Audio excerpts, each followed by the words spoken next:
بسم اللہ الرحمن الرحیم۔ ملفوظات حضرت مسیح موعود 28 مارچ 1903۔ حضرت اقدس کی مجلس میں ذکر ہوا کہ بلاد یورپ اور امریکہ اور جرمن وغیرہ میں آج کل ایک عجیب تحریک پیدا ہوتی چلی جاتی ہے۔ لوگ خود بخود ہی ان خیالات فاسدہ سے دستکش ہوتے جاتے ہیں، اور ان کی تجویز ہے کہ تثلیث اور کفارے کے لیے بے دلیل خیالات کو مہذب دنیا سے اڑا کر بادلیل اور آزادی پسند خیالات نوجوانوں کے آگے پیش کیا جائیں۔ حضرت اقدس نے فرمایا، اب خدا چاہتا ہے کہ اس کی توحید دنیا میں قائم ہو اور اسی کا تصرف تمام دنیا پر اور لوگوں کے دلوں پر رہے، اور کوئی کام نہیں ہو سکتا جب تک کہ خدا تعالیٰ نہ چاہے۔ اس زمانے میں ان تمام پرانی جہالت کے زمانے کی غلطیوں کا اس طرح خود بخود ظاہر ہو جانا، یہ بھی ایک مسیح موعود کے زمانے کی نشانی ہے، تاکہ زمانہ کی حالت بھی ایسی ہو کہ وہ مسیح موعود کی تائید کرے۔ جب خدا تعالیٰ کسی بات کو چاہتا ہے کہ وہ ہو جاوے تو وہ تمام زمانے کو اس کی طرف پھیر دیتا ہے، پھر ہر طرف سے اس کی تائید ہی تائید ظاہر ہوتی ہے۔ کیا زمین کیا آسمان، گویا سابی اس کی خدمت میں لگ جاتے ہیں۔ اگر زمین کسی اور طرف رجوع کرے اور آسمان کسی اور طرف، تو پھر حالت ٹھیک نہیں رہتی۔ اب خدا تعالیٰ چاہتا ہے کہ وہ ہماری تائید کرے، اور چاہتا ہے کہ ہر قسم کے شرک، کفر اور بطلان کو ذلیل کرے، توحید کی سچائی کو دنیا میں قائم کرے۔ اسی لیے اس نے تمام زمانے میں ایک عجیب تاریخ پیدا کر دی ہے، اور ایک طرف سے ہماری تائید نظر آتی ہے۔ مثلاً ایک ذرا سی آگ تمام جہان کے جلانے کے لیے کافی ہے۔ اسی طرح زمانہ میں یہ آگ لگ گئی ہے، اور اب تو یہ ہوا چل رہی ہے کہ ان کے دلوں میں پھونک دیا گیا ہے کہ وہ ان تمام پرانے اور بے معنی بلکہ غیر معقول خیالات سے خود بخود بیزار ہو کر حقیقت اور راستے کے جو یہاں ہو جائیں۔ جیسے کہ اب جرمن کے بادشاہ کے مذہب میں سخت انقلاب ہوا ہے۔ یہی ایک کافی مثال ہے۔ جب سلاطین کے دل میں اللہ کریم نے ایسے ایسے خیالات ڈال دیے ہیں، تو رعیت کا تو بہت سا حصہ ایسا بھی ہوتا ہے جو کہ بادشاہ کے مذہب کے ہوتے ہیں اور اپنے بادشاہ کے اشاروں پر چلتے ہیں۔ اللہ تعالیٰ کی شان ہے کہ ایک زمانے میں تو حضرت مسیح کی حد سے زیادہ اور مبالغہ سے بڑھ کر تعریف کی گئی تھی، اور اب اس کا رد در و دیوار سے خود بخود عیاں ہوتا جاتا ہے۔ مجلس قبل از عشاء۔ بعض جگہ جو کہ غیر مذاہب میں برائے نام ہوتے ہیں مگر خلوص دل سے وہ اسلام کے مداح ہوتے ہیں، ان کے ذکر پر حضرت اقدس نے فرمایا، ابو طالب کی بھی ایسی ہی حالت تھی۔ خدا تعالیٰ کی عادت نہیں ہے کہ خبیث اور شریر کو ایک ادب اور لحاظ کرنے والے کے برابر کر دے۔ اگر اس نے بظاہر تو مذہب قبول نہیں کیا، مگر بزرگ سالی کے رونت اس میں نہ تھی۔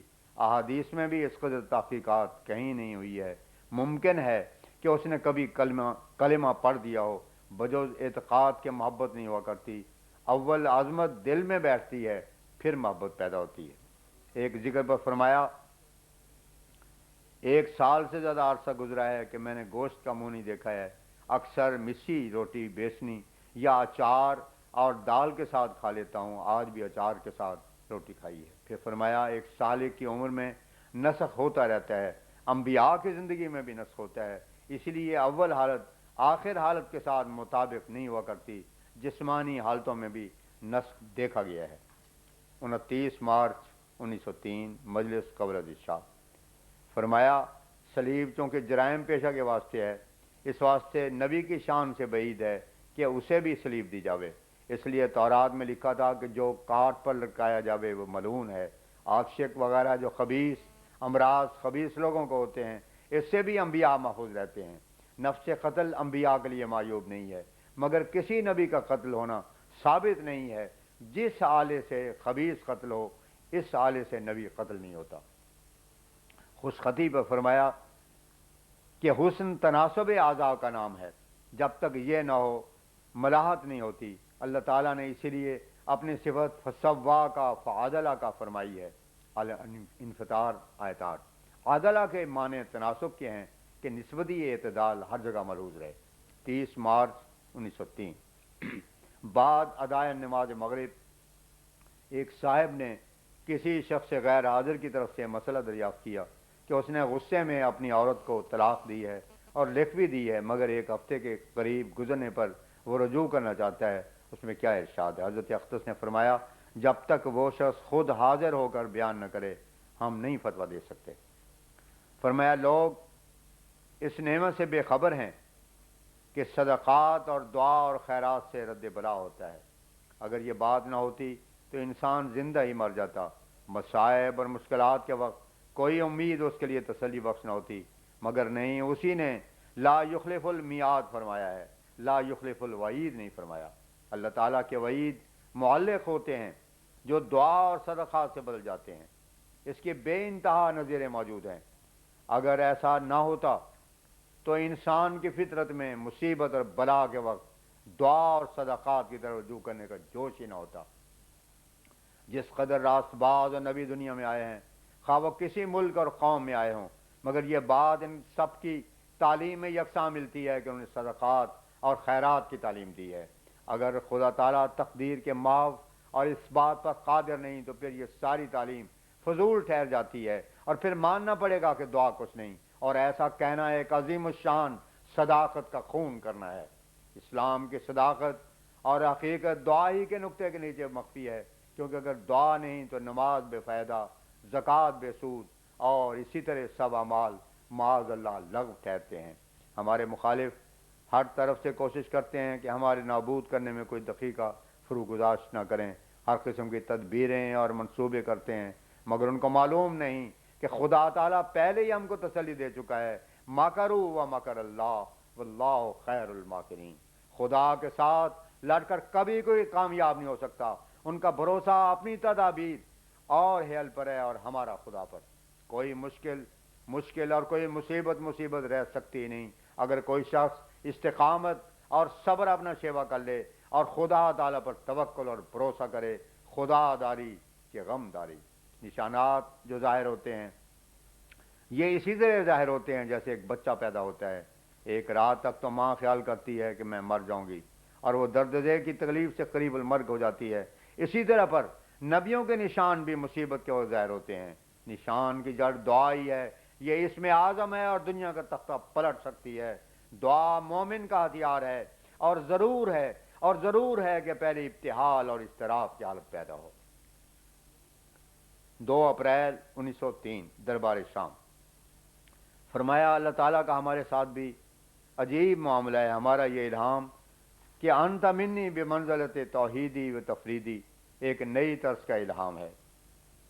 ہم نے اب سے پہلے کسی الہامی عبارت میں اس قسم کے الفاظ نہیں دیکھے۔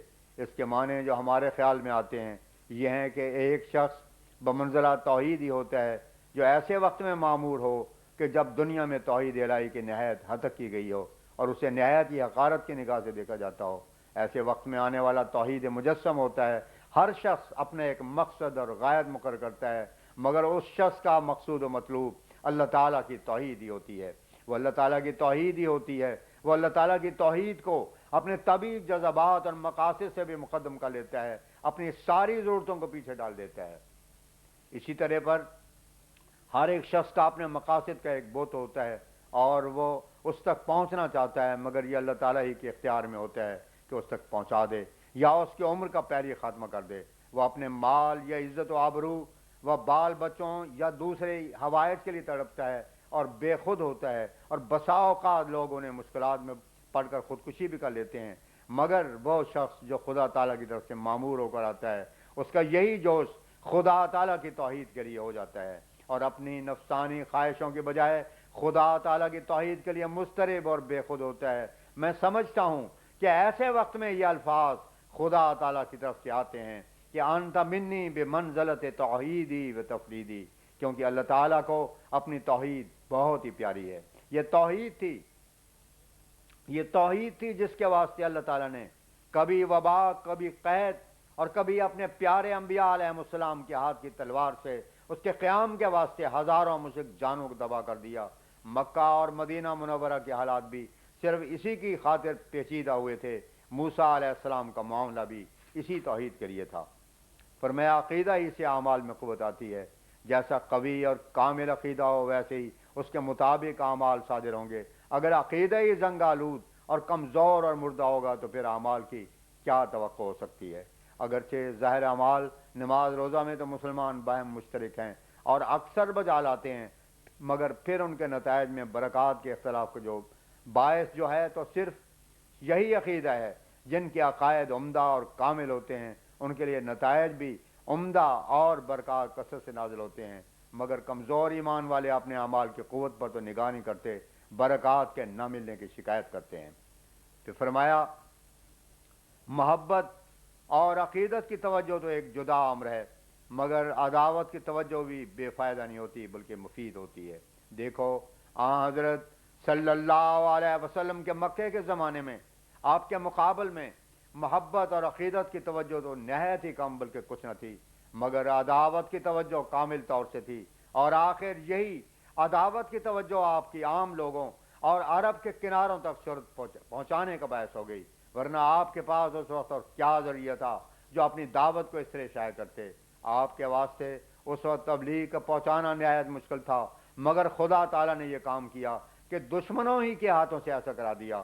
اب موجودہ زمانے میں ہمارے دشمن بھی ایسا ہی کرتے ہیں، اگرچہ اس وقت کی فوری حالت ایسی ہوتی ہے کہ ہماری جماعت کو ان لوگوں کی کارروائیوں سے رنج اور صدمہ ہوتا ہے، مگر ان کی کارروائیوں کا انجام ہمارے مفید مطلب اور بخیر ہوتا ہے۔ اصل میں ان لوگوں کی گالیاں تو ایسی ہیں جیسے عورتیں شادی کے موقع پر لڑکے والوں کو دیتے ہیں، ان سے اس وقت کون ناراض ہوتا ہے؟ یہی محال ان مخالفوں کی گالیوں کا ہے۔ یہ گالیاں ہمارے مفید مطلب ہیں، یہ ہماری تبلیغ کا ذریعہ بنتی ہیں، اور سعید اور شریف ان کی گالیوں ہی سے اندازہ کر لیتے ہیں کہ حق کس کے پاس ہے۔ اسی طرح پر ہماری جماعت ان میں سے ہی نکل کر آئی ہے اور دن بدن نکلتی آتی ہے۔ تعاون کے ذکر پہ فرمایا آج کل تو لوگ فرعون کی خصلت رکھتے ہیں کہ چاروں طرف سے خوف آیا تو ایمان لے آئے اور مان لیا، جب خوف جاتا رہا تو پھر مخالفت شروع کر دی۔